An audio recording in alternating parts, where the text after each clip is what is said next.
Update, I am battling cancer. I'm lesbian, but I have realized I love my male best friend of 25 years. So tonight I told James the first love him. I told him everything. He came into my room this evening like he always does. Greeted me, hello, how's my Amumu doing today? I told him I was doing well. He told me I looked beautiful, which is not true, but it still felt so sincere. Then he started unpacking the stuff he brought me today. I asked him to stop and just come sit with me because I wanted to talk to him. He nodded and came and sat down next to me. What's up? He asked. It took me a bit to gather myself. I kept getting distracted by his eyes. How he looks at me sometimes, I don't know how to describe it. I told him I love you, and he just kind of laughed and touched my hand before casually responding, oh, I know that. I love you too. In retrospect, this wasn't the best way to start, I guess, since we've said that enough, with a different understanding that he didn't get what was happening. He started to get up again to unpack the snacks, and I grabbed his arm and asked him to let me finish. He looked confused, but he nodded and sat back down. And then I did it. I told him everything. I told him about all the times in the past I'd thought about just marrying him despite my romantic interests. I told him my favorite memories of him and how they make me feel. I told him he'd always been my best friend and the person I trusted the most. I told him I made a mistake and I should have chosen him. He's the face I see when I think about feeling loved, the embrace I feel when I think about being safe. It doesn't matter what we do. If we're together, I'm happy, and he's the only thing I want for the rest of my life. He basically froze. He said nothing, just looked at me as I spilled everything. I am not sure he even blinked. When I finished and looked up at him, he was sitting there like a statue with his mouth slightly open, still enough it was like he forgot to breathe. James always knows what to say, so this was a little unnerving to me. I started to ask him if everything was alright, but before I could finish, his expression broke. He exhaled into a weak but incredibly tender, quivering smile, and he just reached out and pulled me into a hug. I buried my head in his chest and his arms just wrapped around me. I just melted into him. He was so gentle. It felt so easy. It felt so right. Then he started crying, and then I started crying. He's been coming here through 2 years of cancer treatment and never seen him cry till now. He held me for a while, but however long it wasn't long enough. He still hadn't actually said a single word since I finished talking, but I guess he didn't really need to. Then he finally answered my question with, now it is. When he finally pulled away, his face was red from crying, but he just looked so happy. He looked at me for a bit. It was kinda cute because he had a little trouble maintaining eye contact, which he usually doesn't. He was like a little boy again. Then he finally looked right at me and he just said, you are the only thing I've ever wanted. Then I started crying again and he started crying again and he pulled me to him and held me again. I wish it never ended. He kissed me. It felt easy, not scary at all, and just right. He asked me if it lived up to my daydreams and I chuckled and said yes. Then he said, I'm not so sure myself. I think I need more data, and kissed me again. Then after that we started talking, and I guess he told me everything too. He said he'd loved me since we were little kids. Told me he still has every drawing, letter and craft I ever made for him in a safe that he took with him to college and has taken everywhere he's ever lived.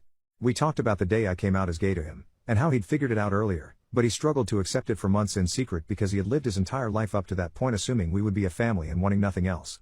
He told me he thought about our last night before college all the time, and he kept hoping that entire night I'd say something before he left, because then he'd have transferred colleges to stay with me. Told me he actually took a very long way home just to prolong the time when we were holding hands and I was sleeping on his shoulder, and that it was to this day his favorite memory. Then he looked at me with those piercing green eyes and said, for me, there has never been anyone else. He loved once and then struggled through a bunch of rebounds, and even though he had learned to bury it and move on with life and was happy in our friendship, his heart had only ever belonged to me.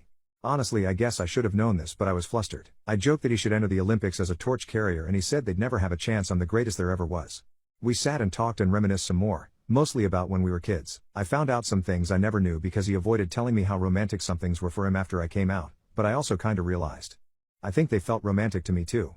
Then he sang me some of our songs. We had another embrace and another kiss. Both still felt divine. I can't wait to have my hair back again so he can pet it like he used to when we were kids. Then I brought up the intimacy question, and it was the cutest thing ever. I barely got to say anything before he started tripping over himself like, look, I don't even care. I don't need that. If we need mistresses or something we can do that, it doesn't bother me. I just want to wake up with you every day.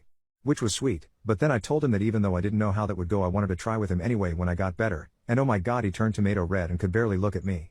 Literally could not even manage to form a sentence in response, just mumbled incoherently before managing to get out, okay, if you're sure.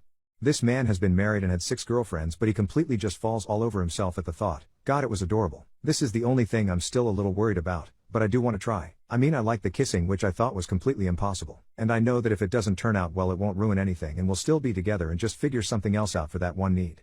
Then we talked about the cancer. He is so sure I'm gonna make it. It's so touching. It took a little while to get him to take the other possibility seriously. When I finally did and I told him that it's the reason I didn't tell him sooner, he held my hand and told me that if that happens, he'd be okay because he'll always know that he was one of the lucky ones because he was mine.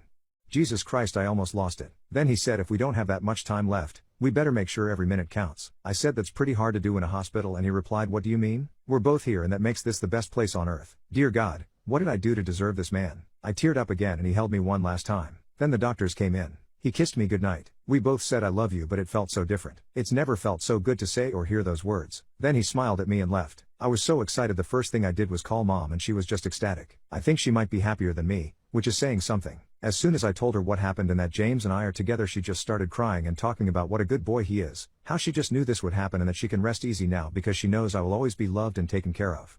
Plenty of her destiny talk, which usually gets on my nerves, but honestly I was so happy tonight. I'm on board. Maybe it was destiny. I guess sometimes mom really does know best. I feel like a teenager again. I never thought I'd feel this way again in my life. I never even imagined if I did it would be for a man. God, I love him so much. Now I can't understand what I was ever worried about or why I didn't do this years ago.